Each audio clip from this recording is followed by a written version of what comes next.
All right, welcome to the Global Phys Ed Voxcast. I'm here with Joey Feith. How are you doing, man?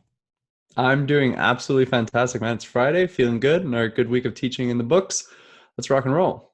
All right, so you recently came out with a monster blog post. I mean, it was pretty lengthy. It must have taken you a while, but but I love the idea that you came out with. You came out with this Phys Ed lab idea where you're kind of testing out ideas, and then you're sharing your journey with us, and you're putting it in the form of a blog post. So the latest one that you put out, well, actually the first one that you put out was about grading. So I really wanted to dig deep into your method of grading, because again, this blog post was pretty intense, it was pretty thorough, and I really want to dig into it so that we can give the listeners an idea of how you grade. So I wanted to start off by asking you, how did you come up with this idea of a phys ed lab, and how did you come up with the idea of wanting to share your journey through that? Yeah, well, I guess I've been sharing stuff on the website for almost 10 years now, right? So the physicaleducator.com, I launched it in 2010. And I've just always just when I have an idea that I've tried on my teaching that I'm excited about, I put up on the site. And I guess the idea of like tagging things with this phys ed lab series was really just sometimes I'm sharing ideas and I'm really excited about them. I've tried them out for a while, but they evolve over time. So there's a lot of stuff, even things, blog posts that I'll look back at that I wrote just a couple months ago, that already my thinking as a teacher has evolved since then. And I was always like, oh, I wish I could go back and like edit it or change it, or maybe I should just rewrite this post. And I got the idea of like starting this Phys Ed Lab series, which is ideas that I'm testing out that I'm excited about, that I know have some traction, but that are still definitely evolving, and opening it up to a larger audience, really trying to showcase as much of the thinking and the design that went into the idea that I'm sharing. And then being explicit about the fact that I will be going back to the posts over time in a couple months, maybe in a year, to go back and kind of talk about, okay, what's still working, what isn't working, like what has changed. So that people know that the post itself is a living document that will evolve over time. So that was really the idea of starting this Phys Ed Lab series, was just to be able to get ideas out early and not worrying so much about them being perfect before I shared, because that slows me down a lot in the way that I share on the site. Not that writing a huge blog post doesn't slow me down either. I could have said it in a lot fewer words, um, but I just wanted to get it out early because I was excited about it, and it's changed the way that I approach my teaching already, and I was excited about that. So that's why I wanted to share it. So that makes me wonder, like, how often do you do that? How often do you go back to blog posts or things that you might have posted on the website, and either modify them, change them, or think about like, my teaching has changed. I should maybe sort of reblog that post, or change it in a certain way that to reflect the changes that you've made. Yeah, I guess there aren't very many posts I've gone back and edited very much, unless I've changed something like a resource that I shared in it or something like that. And the only reason that I wasn't doing that is because I never said that that blog post would change, and I wouldn't want there to be information that was there that suddenly wasn't there anymore, that was Right. different when people visited. So that was part of the situation. But like, so like say like the teacher pack posts. So I just put out one on my Smart Goals Fitness unit, and that's a part of a series. But if you look at my previous teacher pack posts, so the dance unit or the chasing fleeing games unit, you can see kind of how my thinking has changed, how the way that I develop the resources or approach my teaching has evolved over time. So if you look back that way, and then there's posts that I have completely like reblogged about. Um, like my numbers grade books, which I actually talk about in this blog post, that's something that has evolved a lot over time, because I'm still not there yet where I'm at a point where the way the document works perfectly, like fits, like just as a perfect fit for my teaching. Yeah. So over time, as I've learned new things about how to deal with spreadsheets on a mobile device and everything, I've gone and I've reblogged that. Like I've written that blog post over and over again. I think I've written it like 3 times, where I've kind of said like, here's the update. But doing these Phys Ed Lab posts, that's where I really want to be like, come back and check this out in a couple of months, or like I'll tweet it out or put it on the newsletter or something. But I want people to know that like parts of this are going to change. But when I do go back, I'm going to be very explicit about what's been added, what's been modified, um, so that people. So it's I'm worried that it come off as misleading if I just edited a post without letting people know that I had. Yeah, it totally makes sense. So with this PhysEd Lab series, are you kind of looking for feedback, or is it just kind of like as you modify things, or you think about things in a different way, possibly, then you edit the post, or are you looking like actively looking for feedback from your audience? Yeah, no, I'm always looking for feedback. I Yeah. think like one of the blessings that I have here is the fact that there's a larger audience that reads the blog. Um, and that lets me tap into a lot of different perspectives. And there isn't an element of my teaching that hasn't evolved over the course of my career, um, without the help of the people I've surrounded myself with, whether I have good relationships with them or people who are just leaving comments or challenging stuff on Twitter. I remember like a really silly example of this is shoot, I can't remember her name now. She's from Massachusetts. I posted something about like my bathroom keys and how I had this bathroom key system that helped me with my elementary school students. Hmm. And there was an emergency key, a boy's key, and a girl's key. And I remember this person call me out and just be like, "Hey, you should think about having like non-gendered keys." And I was like, "Well, whatever." Like I wasn't really thinking of it. And like, like I wish back then I had the awareness that I have now. But like looking back, I was like, that was really good feedback then that have changed. And now like we have non-gendered bathroom keys like in the gym. So Yeah. there's three keys. If you need to go to the washroom, you need whichever one you got to go to, you go to. Um, but so yeah, I'm always looking for feedback. I'm looking to grow. I'm just out here trying to learn with everyone else. So please Yeah. pick my ideas apart. Yeah, that's awesome, and I think that's a really good and healthy way to take feedback, because a lot of times we take feedback very emotionally. Somebody Mhm. somebody criticizes us, and it's like, oh, they're criticizing who I am almost, instead of taking it in a way that can be constructive. So I think that's great. I think that's really healthy, and I would like this conversation because I really want to get into the grading blog that you posted to be sort of like that for both of us, because I've learned so much from you, and hopefully that we Likewise.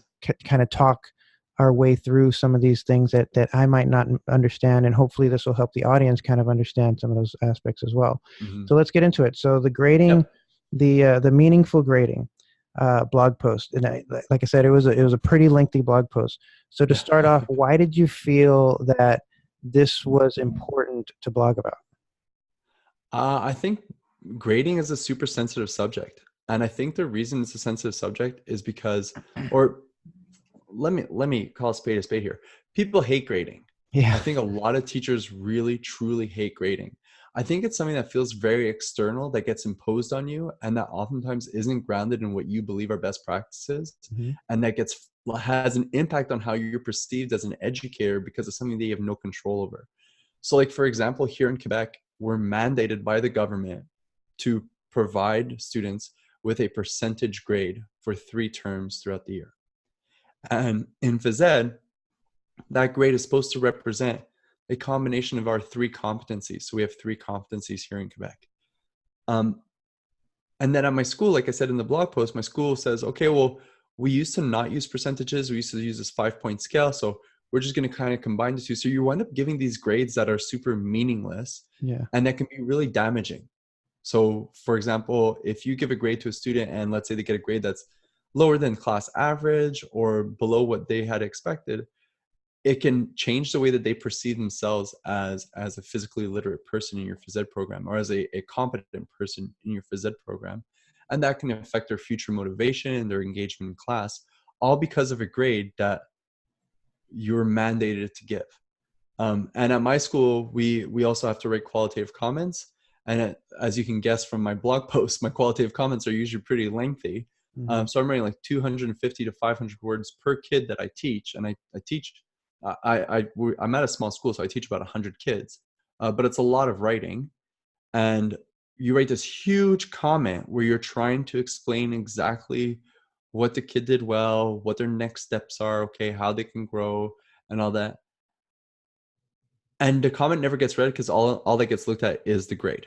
Yeah. Parents look at grade. Parents make sense of grades because they were graded when they were younger, because grades are still something that exists in their professional lives today, where they're looking at things in terms of percentages, and they get fixated on that and they forget about the actual purpose of the grade, which is to reflect progress towards a goal. it's an assessment tool that you're using to let the student know how much progress they've made and how much progress is left to make following that moment.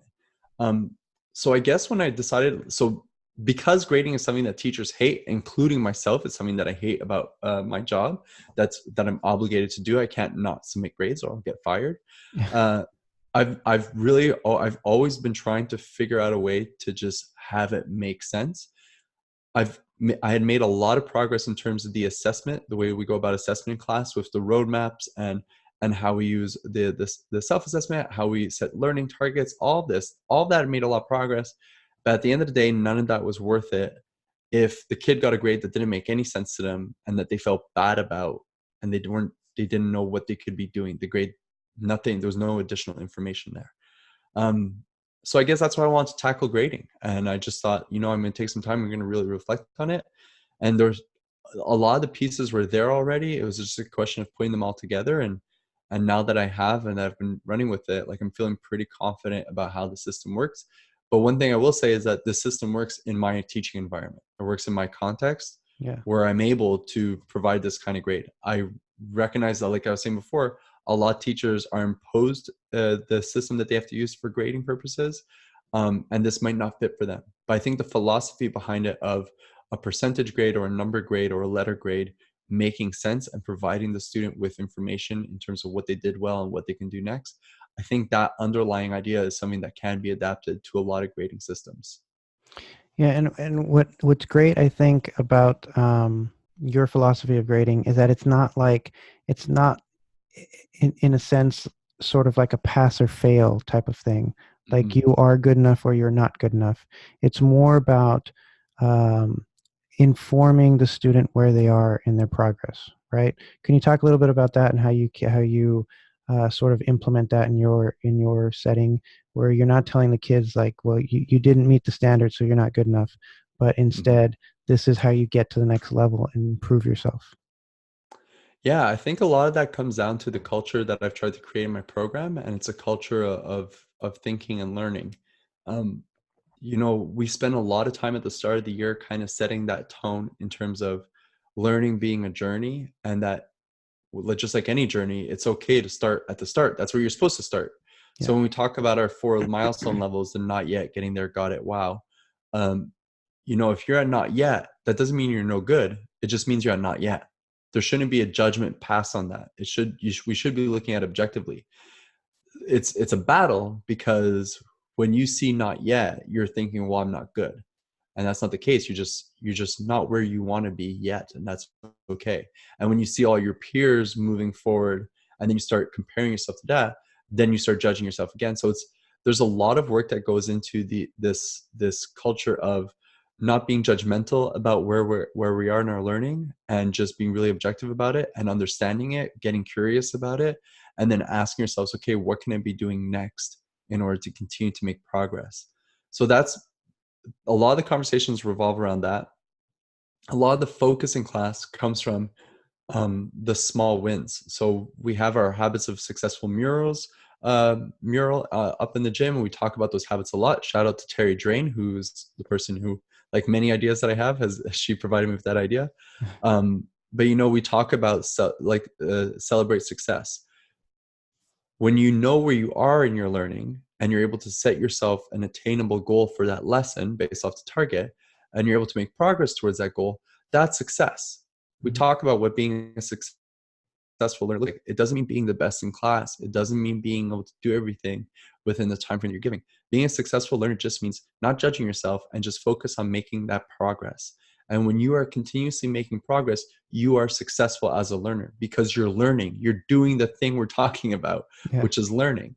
So I think creating all that kind of culture around the grading system, when you're able to get kids to a place where they're not getting mad about a grade or getting over hyper about a grade, they're just looking at it objectively, and they're getting really curious about it. And that's what I want. I want my students to see the grade and be like, how come I got this? And then be able to explain to them exactly why they got that and what they can be doing next in order to continue to make progress. Not to boost their grade, but to continue to make progress. Like, I'm sure every teacher, and like I've done it, and I even did it this year. Every teacher now and then, you're talking to the kids and they're like, you're trying to get them to go deeper in their learning or go deeper in their explanation of the thing or the way that they're showcasing their knowledge or their understanding. And you're like, I want you just like go a little deeper. It's like, why do we got this? It's like, because I'm trying to get you to wow. And it's like, why do I care about getting a wow? It's like, because there's a grade. Like, that's not what you want. That's not what you want to be saying. And it slips out because it's so ingrained to you as a teacher, because you're thinking about, I want to get you there. But it's about trying to find that way of like getting the kids to connect with the content, getting to connect with that goal of just continuously learning and helping them find purpose in that. Yeah, and that's really interesting because that's that hard balance, right? Because we've been taught that way. We've been taught to value these grades, and early on, I think students learn that system really quickly and really well. It's sort of that extrinsic motivation that's like, okay, I Absolutely. want that grade, I want that A, and if I don't get it, then there's obviously obvious consequences to it.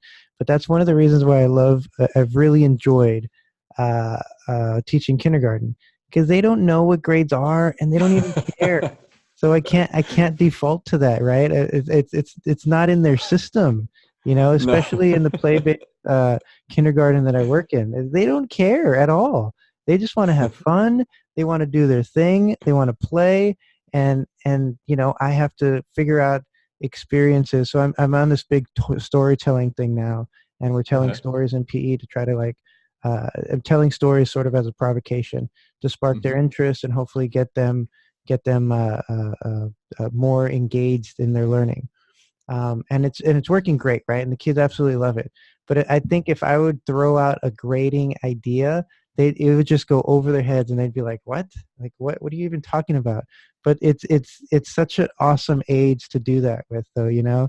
They're excited about pretty much everything, and they're not at all excited about grades.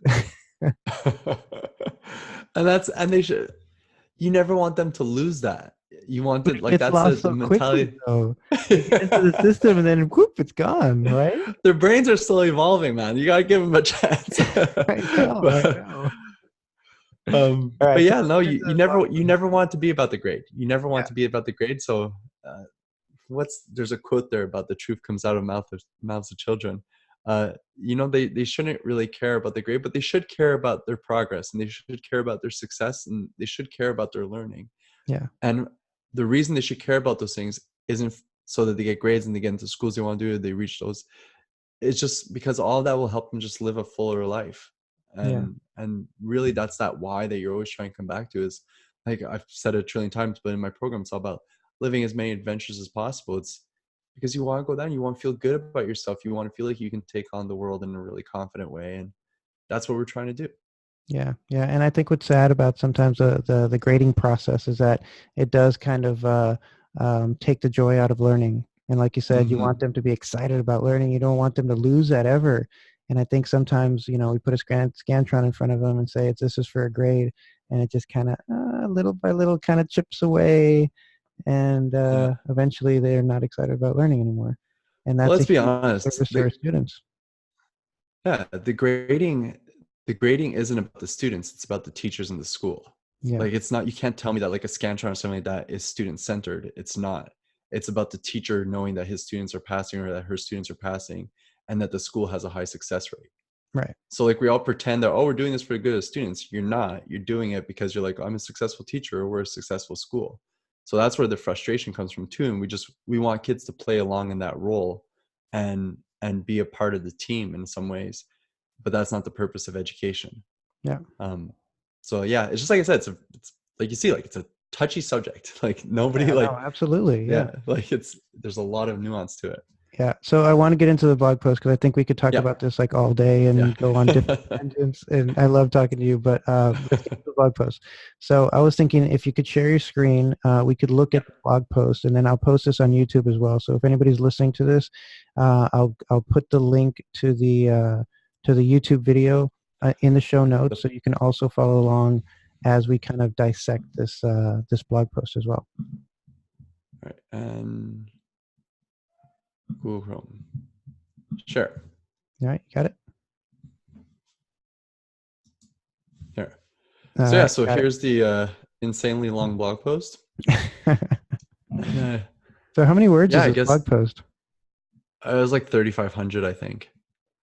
Yeah, It took a while to write. It was really annoying to write. I get really like I always get really sick of writing a post, like a long post like this by the end of it. Like the smart fitness goals post took me forever to write too, and I was just so sick of it by the end. And like I don't even check them for typos oftentimes, so I apologize to anybody who's picking up on that. Any grammar police out there that are hating on me because of my writing. Eventually I'll take the time. but you also Um, have such cool graphics and everything too. That must take you forever. the graphics take forever, and like the graphics is a me thing. It's not. It's just You're I like definitely a things looking pretty. perfectionist when it comes to those things. Yes. Um, so yeah, so let's go through it. So the post, like I said, like it has the three systems, and the essential part of the system are the learning roadmaps, which is a rubric. So the qualitative rubric is absolutely essential because that's what's going to help everybody be crystal clear as to what what learning is happening in that unit. Um, so this is your show. I don't know if you want to ask me any questions about it. Well, I'll no, just that want to no, talk that them through it. no, that's great. That's a great start. So let's go down to the three component system, and we'll talk a little bit about that before we get into the learning roadmap. So if anybody is not familiar with the learning roadmap, they can get a little bit of background on it. So if you just want to scroll down a little bit, Yeah. we'll get to that first part. So here, the three components. So then we're here at the roadmaps. I'm just going to pull up the other post too, just because there's a good graphic that shows kind of the unpacking process, which is kind of critical to this. Okay. So the first component, so it's three components: learning roadmaps, the grade scale, and then the grade books. And like I said, the grade books part, you can use any gradebook system you want that works for you. I like my numbers gradebooks. Not everybody has access to an iPad when they're teaching. Not everybody has access to numbers, and it's really nice to be able to use it on a Mac too. So you can use whatever system you want, but basically you need a system that's going to be able to hold all of the notes and the progress that your students are making, so you can make informed decisions. But the first part is the learning roadmap, and here, like, I'm showing the old learning roadmap, which was 4 levels, and this was based off the work of Sarah Gitcher Hartman and Heather Run Soul Cycle. I'm forgetting Heather's last name. I feel really bad, Heather. I apologize. Okay, so Um, hold on a second. On the screen, I'm seeing the blog post. So it says uh, meaningful grading and physical education. So I see, okay, it's not but I'm not seeing the image that you're trying to show with your mouse. okay. I've scrolled down to learning roadmaps. Oh wait, screen sharing is paused. That's why. Okay, there you go. Resume share. There we go. All right, I see it now. Now you see it? Yep. Cool. So yeah, so here we have the old learning roadmaps with the 4 levels. Not yet getting there. Got it. Wow. And the pain I had with this is that, so I would write these descriptors for each level, which was like a paragraph or two, kind of explaining it. Um, and as I wrote the descriptors, the issues that I had was that they didn't transfer very well across the 4 levels. So I always start with got it. I always start with got it because that's describing what the grade level outcome should look like. And then I work backwards from there. I do getting there and not yet. And then once I got the first 3 levels mapped out, then I look at wow, because usually by then I have a much better grasp of what it is that I'm writing, and then I can write something that goes above and beyond for that grade level. But like I said, the issues I was having here is that the text I would write for the descriptors for each level, it was really hard to write in a way where it just made perfect sense how you would see it grow across the roadmap. So basically, there'd be elements in some levels that you wouldn't see in the next level up. And when I would try to define or determine where a student was on the level, like sometimes I would see some pieces from got it, but then some pieces from wow, and maybe a piece from getting there. And it was just kind of hard to determine really objectively in terms of like, no, this is exactly where the student's at. So there's a lot of like feeling that went into it, and they were a pain to write. They were really annoying to write. I found like oftentimes like I wound up like not doing a great job in the writing just because I'd get frustrated with it and be like, okay, well, this is good enough. But that didn't really serve the kids. So the upgraded one is now for each grade level outcome, I determine 3 student indicators or student look fors. So basically three things I'm looking, 3 new behaviors I'm student has met that outcome. And so can you see this blog post now? I just jumped blog posts. I still see the learning roadmap. Okay, you don't see unpack content tree here? No. Hold up. Pause share, resume share. You see All right. now? Yep. Okay. So in the unpack content tree, so this is from the SMART Goals pack, but basically what I've done here is I've taken the 3 grade level outcomes. So what you see in orange here at the top, those are outcomes from Shape America's grade level outcomes document. And then using the unpacking process, I unpacked each of those outcomes into smaller content blocks. So you do this using the actual language from the outcome. But once you have content blocks, then it's up to you as a teaching professional to determine, okay, for each block, what are the learning pieces that I'm identifying? You don't necessarily see this in the text that you've unpacked. This is up to you to really try and break it down and think like, what are all the things that kids would have to learn or have to know or have to be able to do in order to show me that they're mastering this content from the content blocks so that they're proficient towards the outcome. And if they're proficient towards all the outcomes, that they're showing proficiency towards the overarching standard. All right. So let Now me the ask you a learning, question real quick yep. about how you chose those particular learning outcomes. So when you're planning a unit, how do you choose the learning outcomes that are from all of the Shape America outcomes, right? Because there's quite a few of them. So how do you Yep. prioritize those specific ones for your unit? So this is, if I were to write another PhysEd Learning Lab blog post, the next one would be on how I've designed my curriculum. So a lot of this came from way back in the day when I was looking at all of Shape America's grade level outcomes. As I was going through them, I would try and see how, if there were outcomes that went like hand in hand with each other, meaning that they paired really well, that the learning that happened in one outcome would complement the learning from another outcome. And I would go and I would do that, and my unit, and that would like determine like what my unit would be. So then I would look at the outcomes and I'd be like, okay, what's the activity that's going to create the most situations in which students would have to apply skills, knowledge, or understanding that would show that they've mastered this outcome. So for this situation, I've got 3 goals that are related to, or 3 outcomes that are related to setting a physical activity goal, designing an action plan, and utilizing the FIT principle.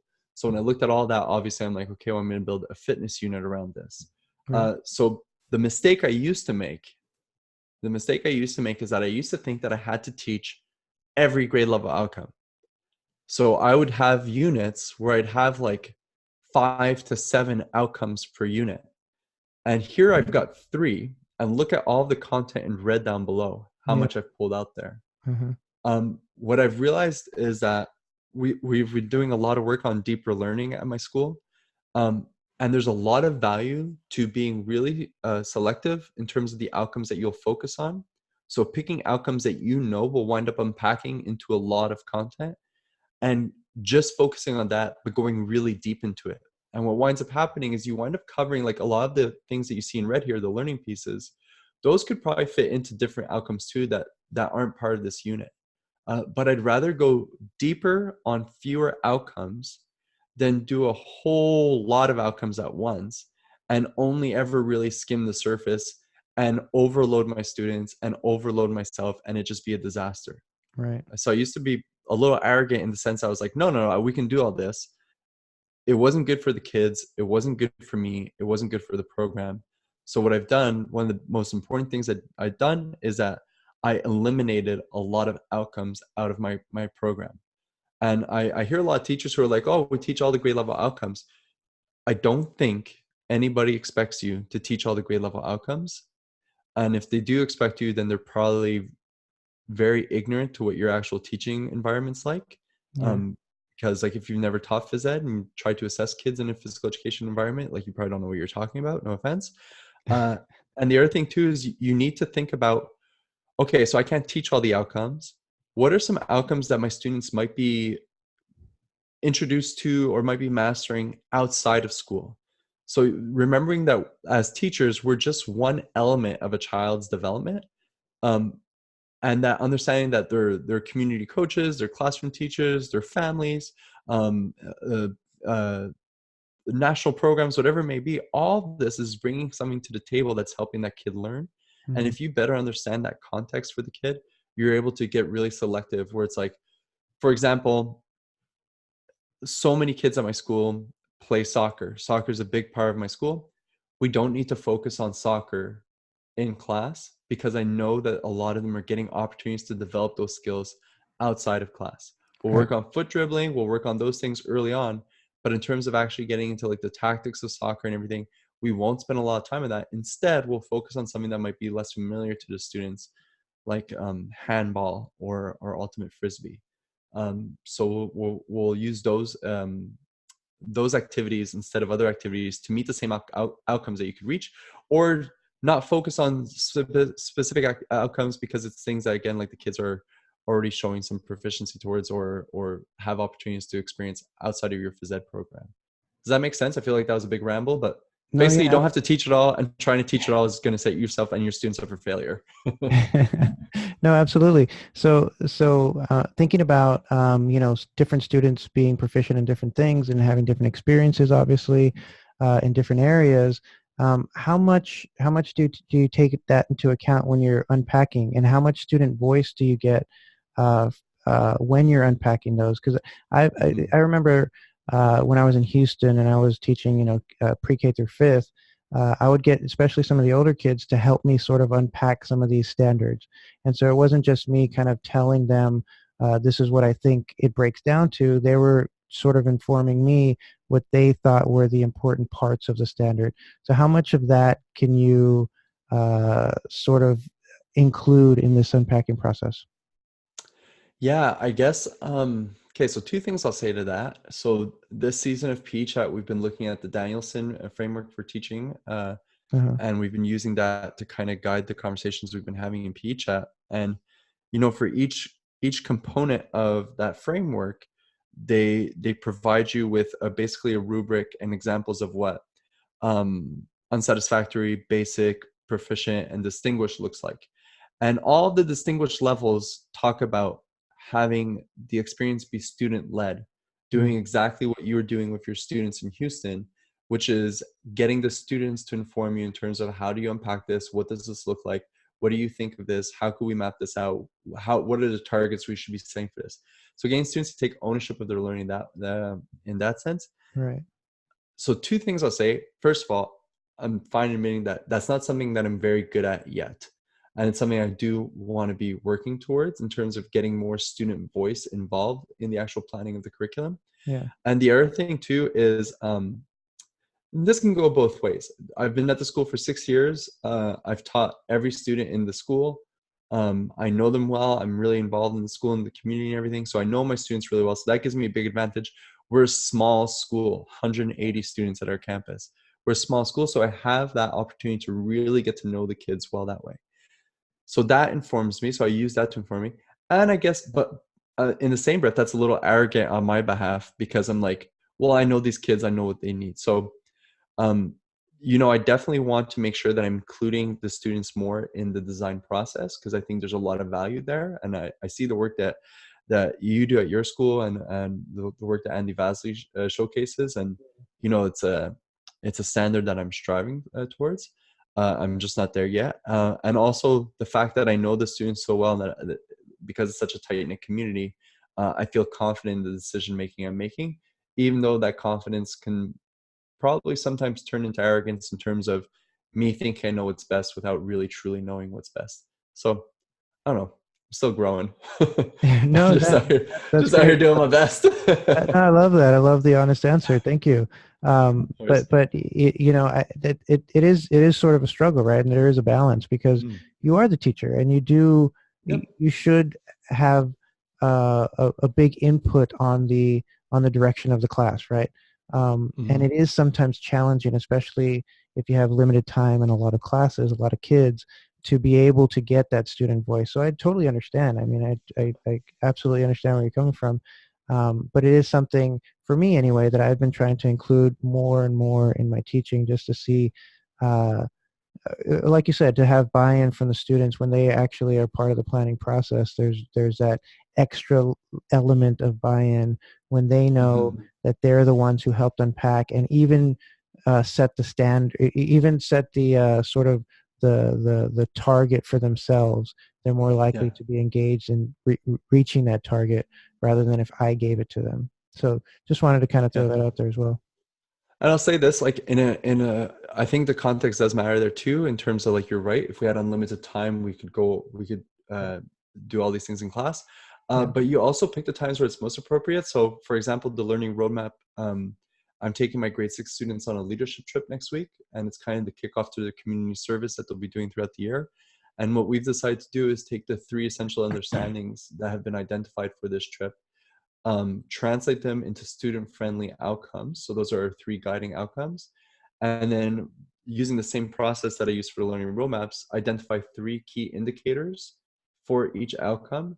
And then we're going to have, so which is the got it level. And then we're going to have the students determine what's the not yet getting there and wow levels. But yeah, they're going to be doing that in English class on Monday before we leave for the trip on Wednesday. So working with a classroom teacher that way and like having that extra time is great. But because this trip is something that's it's such a core element of our students' experience at our school, we want to make sure that in this instance that they had a lot of voice in the actual process of determining what's a successful experience at the camp will look like.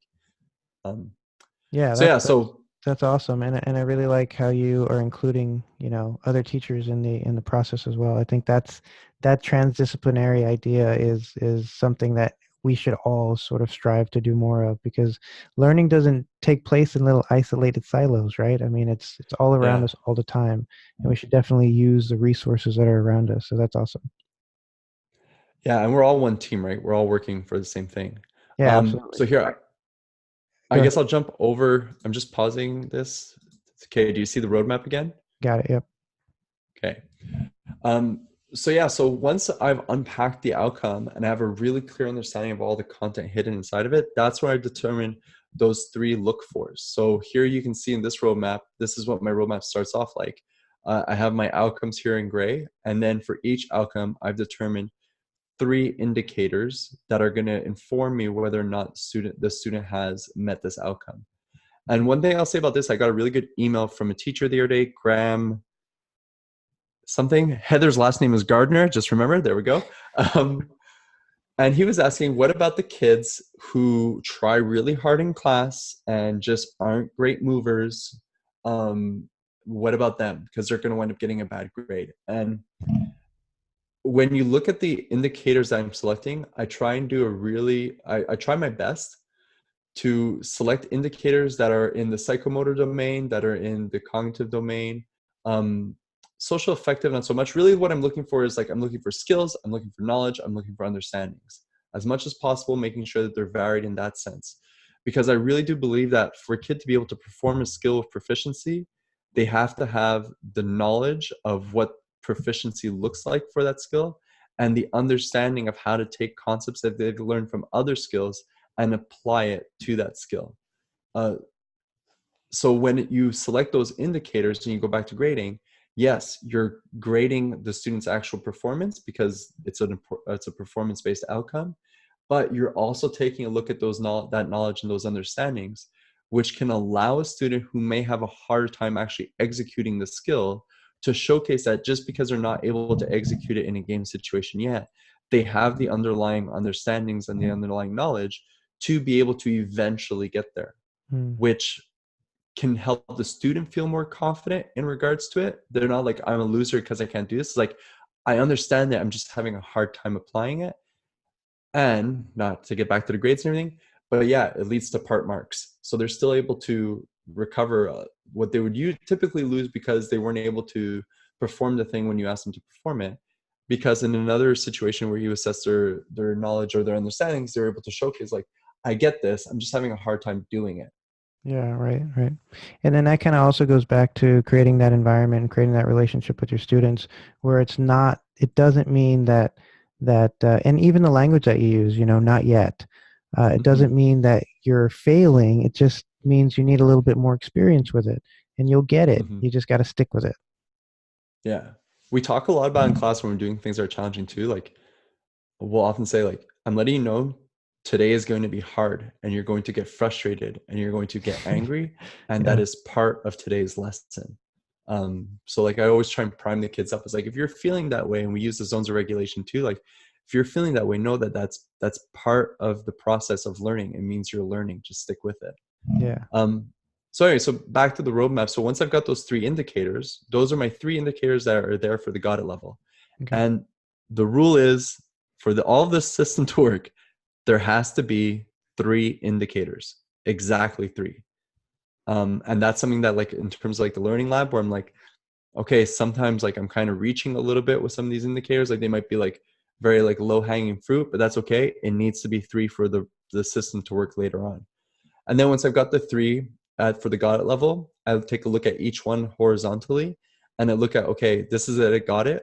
What would it look like at getting there? Just before the student clearly has it, what would it look like there?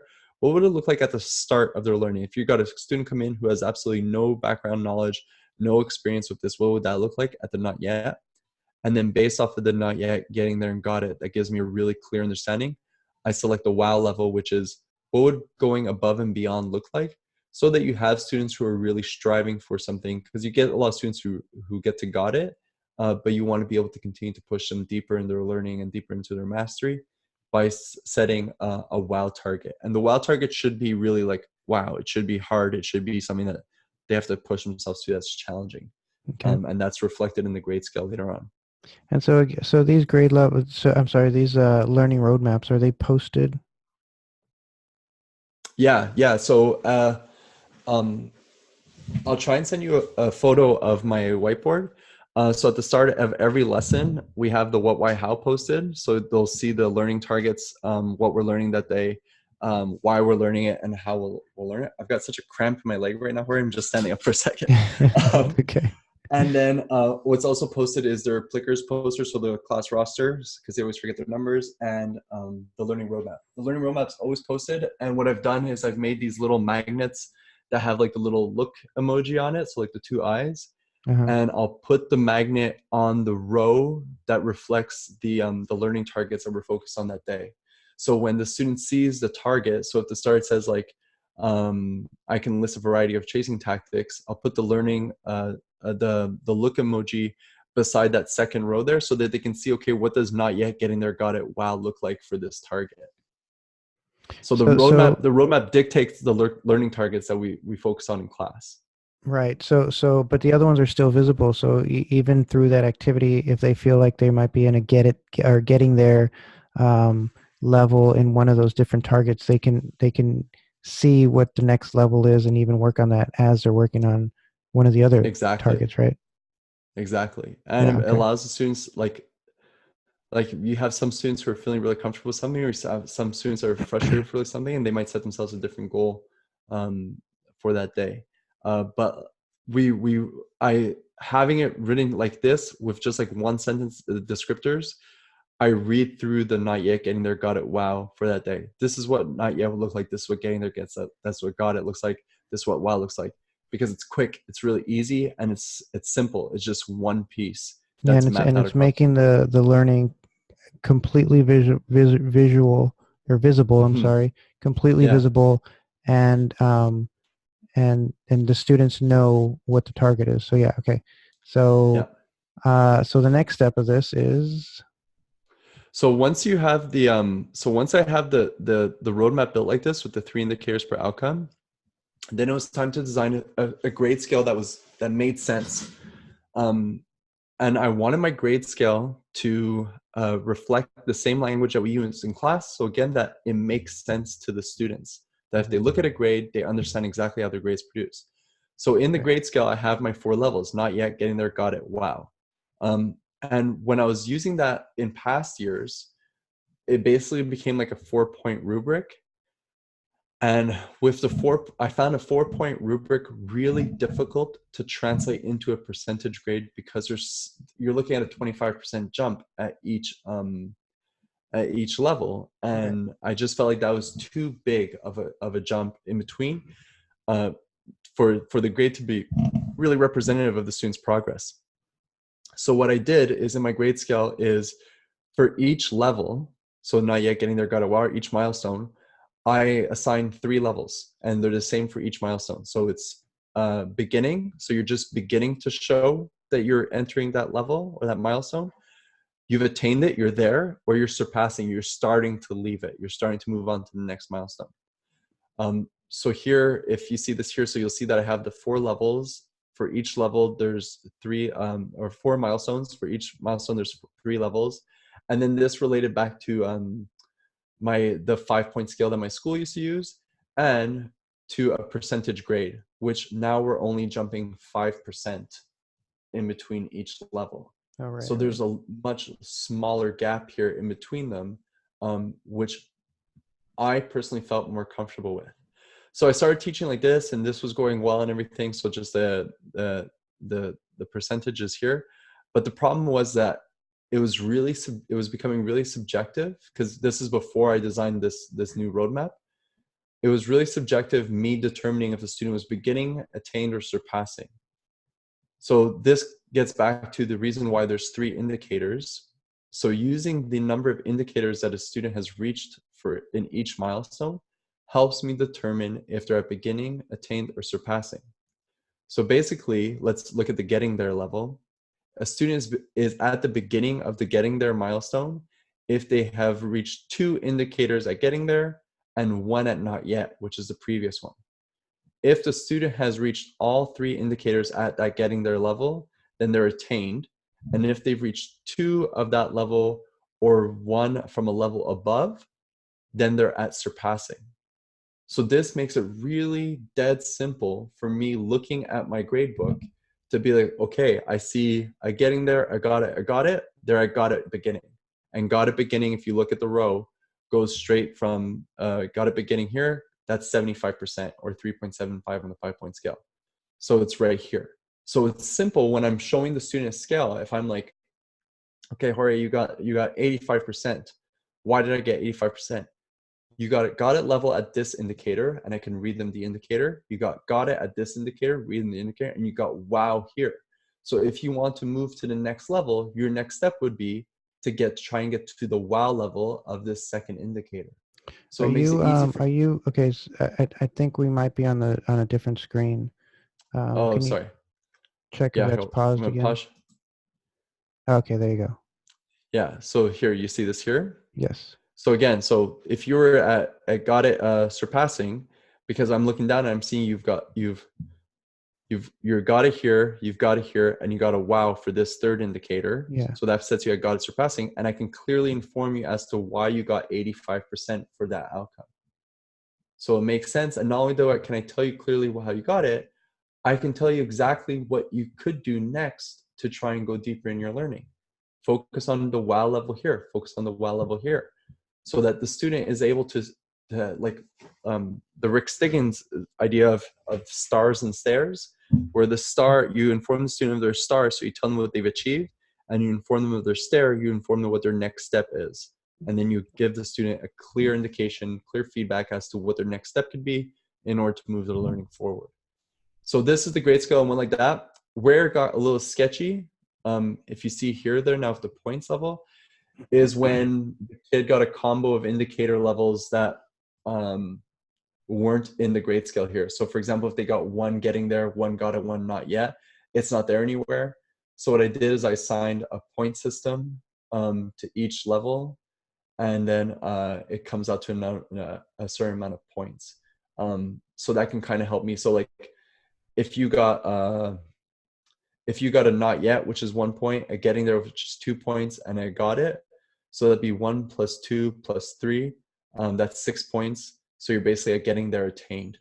So it just helps me in those tricky situations figure out where the kid's at. It's not perfect. That's one of the things that I'm going to be looking at. I'm going to see how much it affects my teaching, like how often those situations arise. And then also I'm going to see if I can improve that over time. Mm-hmm. But yeah, so this is the grade scale. So this is the tool that I use to finalize my grading, determine where kids at in terms of grading. It's what I can share with the student to help them visually understand how they got to the grade where they're at. And when I have parent-teacher interviews, you better believe I'm going to be busting this out and showing it to parents along with the learning roadmap so that we can make sense of the grade together. So if they're not reading the comment, that's cool. but I want to make sure that they understand, so that if we're going to work as one team here and help their kid keep learning, that they've got some clear steps that they can be doing too on their own time to just encourage their kid to keep developing their physical literacy. Right. So even, I mean, if any stakeholder wants to know how grades are done, this is a very easy way to just, so you have one of these for every child in your school. Yeah, well, the grade scale is just the grade scale. It's up. But like for every child in my school, I have, that's where I use the grade book. So which is my spreadsheet document in which I track my students' progress. Does that Right. make So in the sense? grade book, do you have a visual like this for your students, or how is it? I guess the Yeah. grade book. So here I've got some screenshots here. I show you my actual grade books, but I can't because it's student information. Yeah, that's fine. So basically, like the way I made it is I made it look exactly like the grade scale. So I think we might be So paused again. Are we paused again? I think it's whenever I scroll, um, I thought you were seeing my screen live, but I think it's when I scroll, uh, you lose it. So do you see like here, hold up, let me get this It's looking still right the here. student grade scale. I'm not sure why it's not. Okay. Pause and resume. Okay. You seeing this now? Yes. So this is a numbers spreadsheet. So if it looks different, it's because numbers doesn't work like Excel or Google Sheets. It's not just one infinite row of cells. It's a canvas and you can drop tables on it. So I have my revised competency scale up here, which is basically the grade scale, but in a spreadsheet or in a table form, which is necessary for formulas later on. I've got the grade scale there just in case I need to show it. I just put it, that's just an image. And then for each row of this table here, which is the unit table, each row is a student. In that row, you have the grade level outcome, you have the first indicator, and then you have the student's level. So when I click on that cell, it will show me, do you want to set not yet getting there, got it, or wow? And then as I select it, it will turn the color that matches the grade scale. And then when I do that for all three indicators for that first outcome, it automatically tells me what level they're at. So here, got it beginning, because I have formulas that calculate that. So when I start off my unit, depending if my unit has 1, 2, or 3 grade level outcomes that's based around, and I really am trying to limit myself to 3, because I think if you've got 3 outcomes, then you're looking at 15 indicators that you're trying to assess, and that's just a lot. Mm-hmm. So, and trying to do more, and that doesn't seem realistic in my teaching environment. So as I'm filling this out, when I set it up, I determine, okay, this first grade level outcome is worth this percent of the total grade. This one's worth this percent. That one's worth that percent. That way, there I can share it with my students. I can let them know, like we're more focused on being able, like my grade 2s right now, are being able to differentiate between jogging and sprinting. So that one's worth 40%. The other two are worth 30. And then it automatically calculates the grades. So it will look at each grade level achievement for each outcome, and then calculate a total unit grade. I don't know if that, can you still see, like here, I'm gonna pause it and then resume. So here you see that it calculates the whole unit grade. Right. Does that make sense? Yeah. This was part of the blog post that I had to look at several times because it's. I know it totally makes sense to you, but I'm not too familiar with the program. So it's like, okay, I gotta kind of wrap my head around how you create these formulas and how you get it all looking the way it looks, because it's a pretty intense spreadsheet. Yeah, that's pretty intense. It's just, honestly, it's a lot of conditional formatting and VLOOKUPs. So just that's why the grade scale has to be like in a table version, so that the grade book, the unit grade book, can like read it and determine, okay, like this is where you're at. Hmm. So it's easiest like if you actually play around with it. So in the download, like I include like a template one, and then you just play around with it. You can kind of see. I don't know if you're I don't know if I pull up numbers, I might be able to kind of show you what it looks like, but I guess for your listeners, that's not really super enticing. Well, Um, they can watch the YouTube one too.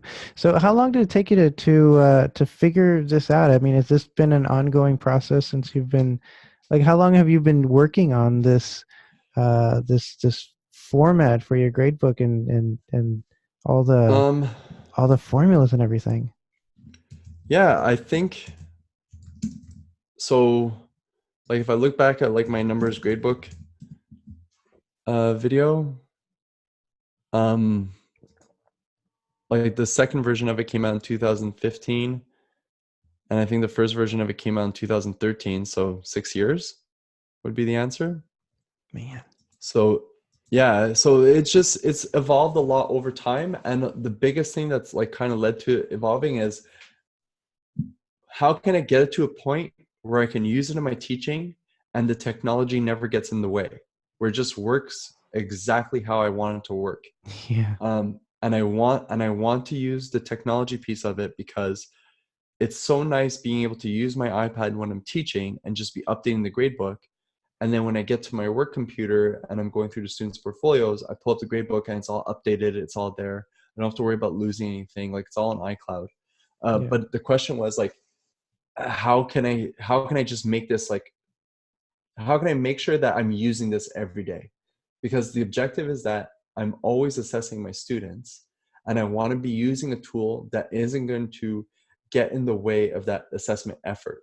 Because I want like if I'm going in like with my grade threes right now, like they're just finishing chasing and fleeing, and I'm going through and I'm assessing their fleeing tactics list outside of class, and and I'm determining, okay, like Corey's at he's at getting there. So when I get into class and I open up my grade book and I see you're at getting there, I know that that means that you're only giving me like one or two fleeing tactics. So I can pull you aside and be like, what are some other tricks that you use to get away from tags?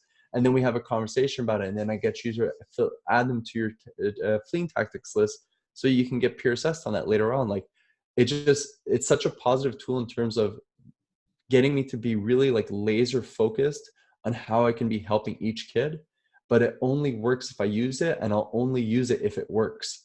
So that's why like I've put in so much time trying to get this to a place where like I understood the formulas worked exactly how I wanted them to work, and if I had to show it to somebody, they could easily understand it. And that's kind of where I'm at right now in terms of how I'm using it. But yeah, 6 years was about it sounds about right. So let me ask you this: in your assessment process, when you're observing a kid, when you're having a conversation with a kid, how much how much do you take into account maybe some of the things that are outside of the realm of education that might influence that grade or that performance at that time? Does that make sense? Wait, can you give me an example to clarify that? So a child's performance in you know the activity that they're doing might that they might not be putting forth as much effort as usual because something may have happened at home that Hmm. affected their you know their mental state when they got into class. You know, Yeah. how much of that do you kind of factor in? So yeah, that comes down to your student relationships, and it has to do with relationships, and it has to do with formative assessment. Yeah, Um, like I said before, like I'm very in tune with my students, and when you know a kid, you can tell right away the second they walk into your gym that something's up. yeah, That you can see it. You can tell right away, okay, they're either tired or there's something that's weighing heavy on their heart right now, and you can tell when the kid's off. Same way you can tell when they're faking. There was a couple kids in my grade 2 class today that were definitely faking injuries from recess soccer. make a little note on that. There's no way you can easily walk to the water fountain but then not be able to skip in my demo day. Um, so you can pick up on that, and like the idea of formative assessment is that it's an ongoing process. Right. So as I'm assessing my students throughout the unit, I'm not leaving it all down to that one day where like everything is has to happen that day, because a kid Yes. might be sick, they might be off, like you said. And even now, like we're moving on from our chasing and fleeing games unit in grade 3, or we're moving on from striking and fielding in grade 6. And just because we're moving on, if I'm looking back and I see in the grade book that some kid was really having this hard time with this thing, I might pull that kid aside at recess. I might like try and talk to them after class. I just have a conversation, work with them a little, and see if I can keep moving them forward. I don't have to submit my grades until November, so it's okay for me to be coming back to certain outcomes outside of that class time to be able to really make sure that my assessment is aligned to where the student's at in regards to their learning progress. And if the student's still having a hard time, see what I can be doing to help them continue to learn. Because like I said, like just because we're done with chasing and fleeing game tactics doesn't mean that I don't want my students to ever think about chasing and fleeing game tactics again. Their Right. learning is going to continue. They're going to continue to go deeper and to better understand and to be able to transfer that knowledge into newer and newer contexts. Right, and that's what I wanted to kind of sort of get at. That assessment shouldn't be like this one shot type of thing. Like we talked No, about earlier, putting a Scantron in front of a student and saying, "Okay, this is your one shot. You got to show me what you know." But what if there's something going on in that child's life that they're not ready to do that, right? And that has to yeah, be taken into account too. yeah. Rick Warmelli talks a lot about his book is Fair Isn't Always Equal, Yeah, and he talks a lot about assessment being fair and being fair to the student. And I think we owe it to our students. And I think if we're really serious about assessment and learning and grades being driven by intrinsic motivation as opposed to that extrinsic, like do this or you'll fail, then we have to be doing what we can to make sure that our assessment practices are fair to our students as living, breathing human beings. absolutely. Yep, absolutely. Okay, so I know we're getting close to the end. Actually, we probably passed the hour here. So I appreciate you coming on and sharing, how you do your grades. I think it's an amazing blog post that you wrote, and I appreciate that you're sharing this with the phys ed community. And I know, and I wanted to ask you. I know at the end of the blog post you talked about how it's kind of freed you up as an educator, as a teacher. It gives you this like extra boost of confidence that you know that your grading is sound and that you can justify your grades. Could you talk about that a little bit, like how that has kind of opened you up to be able to teach? Yeah, I think so. A lot of it comes down to those first two steps, and this is why the learning roadmap is so important: the unpacking process, and then determining the evidence of learning, which culminates in you designing the learning roadmap. But when you have a crystal clear idea of where you're trying to take your students, you're not asking yourself, "Oh, what am I teaching today?" or "What could I do?" You know what you're teaching.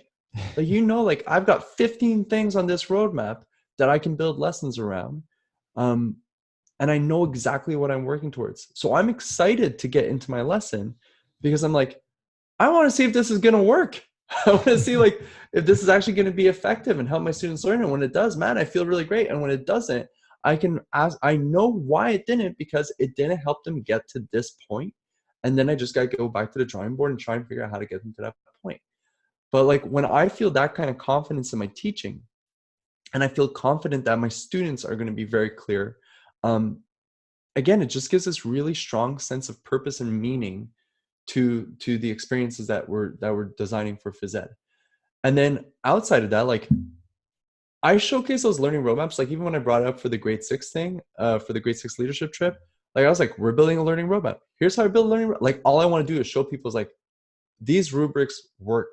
I've seen a lot of rubrics in my life, and not a lot of them are focused on the teacher's experience, not the student's experience.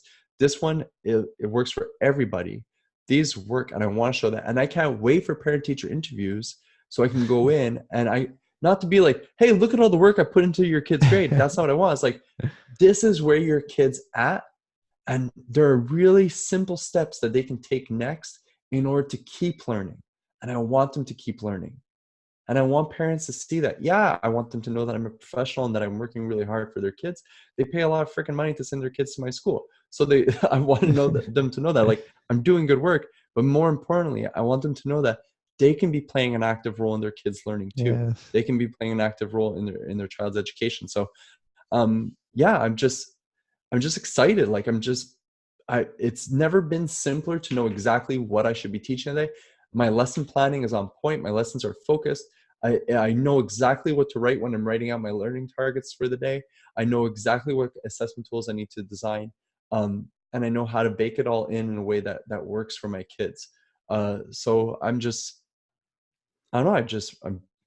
I'm fired up about it, right? This isn't something people get fired up about, and I'm really fired up about it. And I'm just excited to go in and like test every lesson out. It's like I said, like the whole idea, like this being the phys ed laboratory, it helps me feel like my teaching is a lab. I'm just out there trying things and seeing what works, what doesn't work, and again, not getting frustrated, just getting curious with it, and figuring out what I can do next to keep helping my students.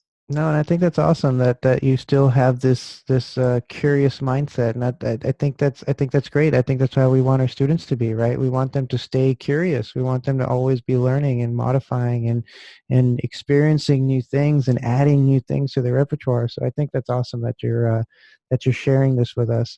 So this again, this is a lot, right? This is a monster of a blog post. Yeah. There's all kinds of stuff in here, and I wouldn't tell a teacher like do it all, right? No. Obviously, especially if you haven't been doing this type of a system. Because I mean, I know when I was in Houston, the our grades were an E, an S, or a U, and that's it. That makes We had total one sense. grade for 9 weeks, and in physical education, they got an E, an S, or a U on their report card. That absolutely told parents nothing about what was going on in Yeah. PE, right? So I had all these other ways of assessing my kids, and I had all these stacks of papers and everything else going on. And so if a parent wanted to talk to me, I could tell them, but on the report card, they got no information. So Hmm. I know not to sound bad, but I know that there might be some teachers out there that might see that as a positive. Like, I don't have to do grades. I'm just giving Yeah. E's, S's, and U's. I don't have to do grades. There's no But accountability. like you said, this is a solid way to know what you're teaching, know that you're making a difference, and know that these grades are being are meaningful, right? So where would you say, kind of to end this off, where would you say a teacher would start? They've been giving E's, S's, and U's. They haven't been grading. This isn't part of their uh, vocabulary, right? Not necessarily Hmm. vocabulary, but it's not part of their PE experience. Like, where do they start? What would your suggestion be? Yeah. And I'll also say those teachers are a product of an environment that got them to that point where they weren't necessarily getting the support that they needed, or they're put in these impossible situations where they just have to do something. Right. Um, so yeah, like I'm not saying there's no lazy phys ed teacher out there. There are plenty of lazy phys ed teachers out there. But there's also teachers that are just the product of years of not getting the support that they need. Where to start? You start with the learning roadmap. You start with unpacking outcomes and being super clear about what you're teaching and being able to communicate that to your students. This is what learning can look like in this unit. Here is what it can look like at the different steps. We're trying to get you here. Let's get to work. If that's all you do, then what you're doing is you're establishing a goal against which students can measure their progress. And if you can help students have a really clear understanding of what it is that they're being measured against, then all of a sudden your lessons are purposeful. All of a sudden your students are able to take ownership of their learning because they're like, okay, this is where I'm trying to go. All right, let's see what I can do to get myself there. That's it. And if that's all you do and you create that kind of environment for your students, that's a huge win. The great thing is still superimposed from the outside. You've got to jump through the hoops that your school district or your school is telling you to jump through. Yeah, eventually, like I'm sure a lot of teachers would want to have like a grading system that's super meaningful to them, to their students, and to all stakeholders, but they're not there yet, and that's not something that they can control. That's outside of their circle of influence. But what they can control is what happens day to day in their lessons. So that's why I say focus on the unpacking process, focus on designing killer learning roadmaps, and keep it all simple. Simple so you actually do it, simple so your students can grasp it, simple so that you can explain it easily. Keep it simple, go deep. Awesome. Thank you. Thank you. Awesome message to end this podcast with. And I appreciate all the work that you do and share with the phys ed community. And thanks for coming on the show. Hey, it's my honor to be here, Jorge. You did such an amazing job with this show, and I know people love listening to it, and there's clear reasons why. So thank you so much. I appreciate it. All right. You have a good day. You too.